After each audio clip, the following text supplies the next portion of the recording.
सोमवार से आप लोगों के लिए जबरदस्त तरीके से एक मुहिम स्टार्ट हो रही है, इसको हम बहुत अच्छे तरीके से करेंगे। तो देखिए आगे क्या है। विकास की दृष्टि से प्राकृत की पूर्वकालीन अवस्था का नाम बताना क्या होगा।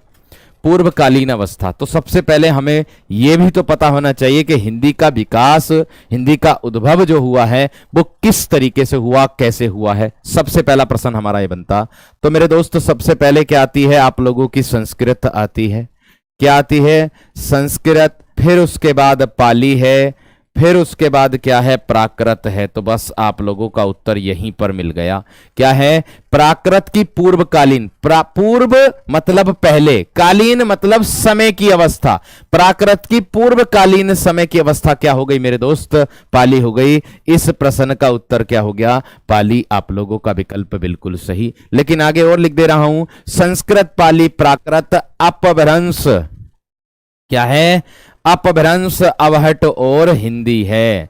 अपभ्रंश, अवहट, अवहट और क्या है मेरे दोस्त? हिंदी है। तो बात को दिमाग में रखनी है, अच्छे तरीके से एकदम क्लियर करके चलनी है। तो ध्यान रखना आप लोग मेरे दोस्त, क्या हो गया आपका?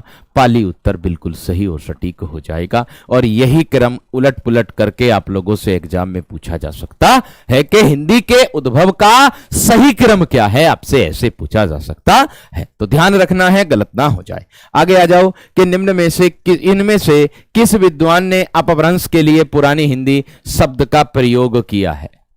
कौन सा विद्वान ऐसा है जिसने अपभ्रंश के लिए पुरानी हिंदी शब्द का प्रयोग किया। और सबसे पहली बात, राम कुमार वर्मा, धीरेन्द्र वर्मा, हजारी प्रसाद द्विवेदी या चंद्रधर शर्मा गुलेरी। तो आपका उत्तर क्या होना चाहिए मेरे दोस्त, बताएंगे स्पीड से आप। बहुत बढ़िया। देखो प्रश्न नंबर 2 का उत्तर जितने लोगों का आ रहा है कि डी विकल्प है सर, चंद्रधर शर्मा गुलेरी, बिल्कुल सही और सटीक बता रहे हैं आप लोग। भाई चंद्रधर शर्मा गुलेरी क्यों है? क्योंकि दोस्त इन्होंने, यही विद्वान ऐसे हैं जिन्होंने अपभ्रंश के लिए पुरानी हिंदी का शब्द का प्रयोग किया था। गुलेरी, चंद्रधर शर्मा गुलेरी। राम कुमार वर्मा ने जो है हिंदी का सबसे पहला प्रथम कवि जो माना ना, वो कौन माना? स्वयंभू को माना। किसको माना मेरे दोस्त? स्वयंभू को माना है इन्होंने सबसे पहला प्रथम कवि।